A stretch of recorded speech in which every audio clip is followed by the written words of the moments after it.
Hello Aries, this is a reading for March 14th through 20th, 2022 this week. There's a full moon on Friday the 18th, just so you know, good to know. The moon affects our energies, that's for sure. So I've already pulled some cards for you Aries, and I was just taking a look at them. It's cool. You have this blend of energies in your reading this week, Aries. It's a blend of your type of airy energy, very like, we have the Emperor and the King of Swords, and they're kind of like your influencers this week. It's like this big energy, it's self-confidence. Can it be a little cocky and arrogant? Sure, sometimes, especially if you add it to 2 pages, which we have 2 pages here. Of the pages are a little bit more immature. So if you add that King of Swords, Emperor energy to these little pages, sometimes it can be a little immature, but it's also very creative and like moving forward and inspired.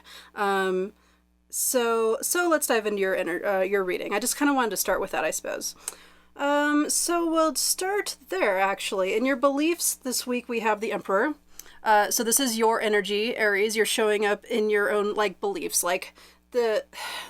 the mental situation that you have going through whatever it is that you're going to be going through this week is self-confidence. And like I said, sometimes a little cocky, a little arrogant, but whatever. But still, you feel like you are in your own power and in your surrounding energies and your outside influences, supportive energies. We have the King of Swords, very similar energy.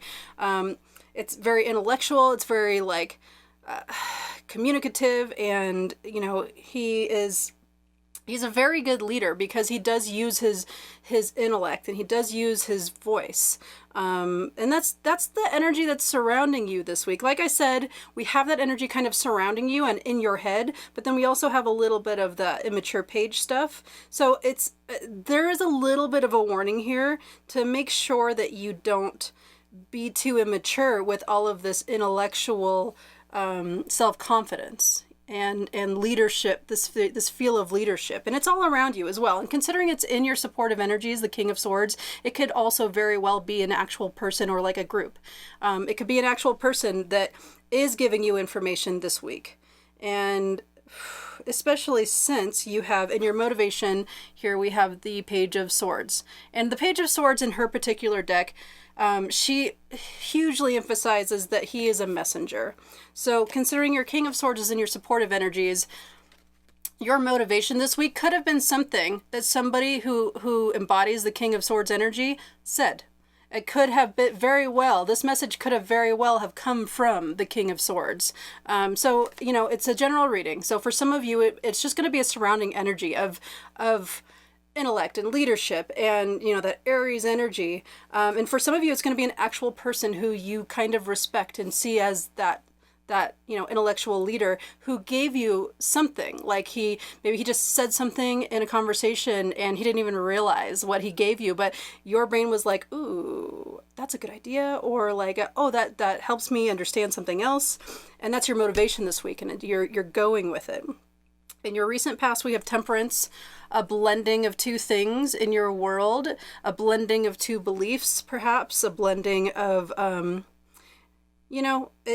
for you, it seems a little bit more like a blending of actual things in your 3D world, whether that be work and play or whatever.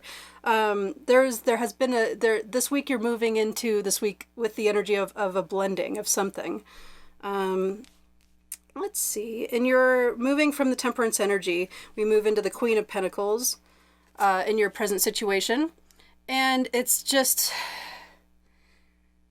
while you have that Emperor energy going on, whatever blended this week sort of took you into the space of being a little bit more receptive and a little bit more grounded and a little even more nurturing, I would say.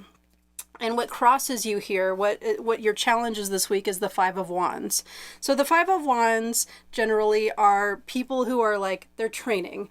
Yes, there's conflict going on, but sometimes in competition, but sometimes it's a healthy competition. So your challenge this week is to see conflict in your life and to realize that it's a way to learn and practice and not to just get a little bit too immature and arrogant about, and like to turn it into like animosity, you know, reel it in and realize that there's something to be learned there, and that the other person who is in the conflict is also learning as well.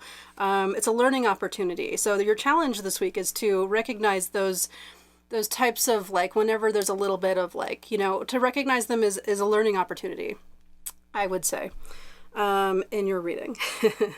So what does work for you and what doesn't work for you this week? What doesn't work for you this week, we have the Four of Swords.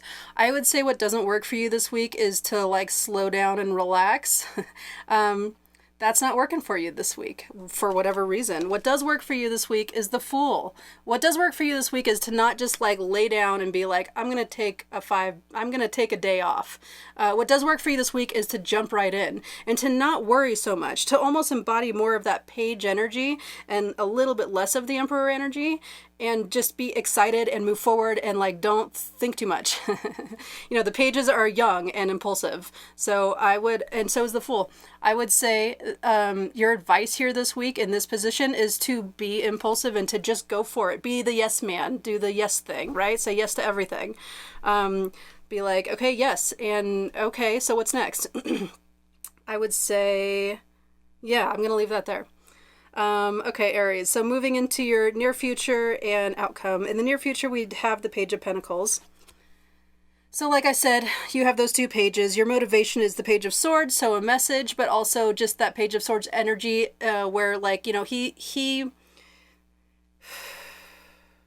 has new ideas and stuff like that. He wants to learn. He wants to become the King of Swords eventually, the Page of Swords, and that's your motivation. He wants to create more intellect and, you know, use his intellect in order to learn and to study, in order to understand messages that he's received. And the Page of Pentacles in your near future is, you know, it's another one of those Page energies. It's impulsive, a little bit immature, but the Page of the Pentacles, especially when you put it with the Page of Swords, if I'm going to put these two together, that screams to me learning. Like, it feels like you are learning something new. All these cards here are almost asking you, especially with that Five of Wands as your challenge. The Five of Wands could be like you fighting with yourself and realizing you don't have to fight with yourself. It's okay. You can move from the energy of self-importance and self-confidence back into, go around the cycle and then start learning something new again. It's okay to be a student. You don't have to fight with yourself with that. That seems to be kind of the message here now that I'm, like, looking at it all. So in the near future, you do start learning that new thing. And it does feel like you transcend that Five of Wands conflict energy. Absolutely. And you fall a little bit out of that Emperor energy and more into, like, the Fool and the Page energy of just going for it and saying, you know what, sure, yes, yeah, let's do this. Let's see how it goes. And then we have the Hermit, which, after all of that, it certainly feels as though this is the outcome. It certainly feels as though you are going to take that new learning energy and you're going to do it. You're going to dive into whatever it is. Whatever it is exciting to you, and you are excited about it. It is intriguing to you. You do want to learn it. You just have to get past your own ego a little bit and humble down and be like, okay, I can start again. I can be the student. And it feels as though you dive in and you start. I mean, you have these energies available to you. You still have to do the work. You still have to do them, right? So that's what I have for you, Aries, this week. Let's pull a Four Agreements card to see which Four Agreement would best help you to focus on to get through these energies. We have always do your best, and your best changes daily. Take action on your ideas. Totally. That goes with your reading. Take action on your ideas. Always do your best. Doing your best means to take action. You can have many great ideas in your head, but without action upon an idea, there will be no manifestation, no results, and no reward. Cool. I dig it, Aries. Thank you very much, Aries. As a reminder, this is a practice for me. I am practicing. I am not a master. For more on what that means, if you care, a little description in the box below. If you want to go look for that. So that's what I have for you, Aries. Please like and subscribe. I need team members. That means subscribers. So please join my team. I promise it'll be super fun. It'll be a good journey. You'll get a free reading every week. Isn't that fun? Thank you for joining me today, Aries. Share with all your kooky friends. Have a beautiful week. I will see you next week.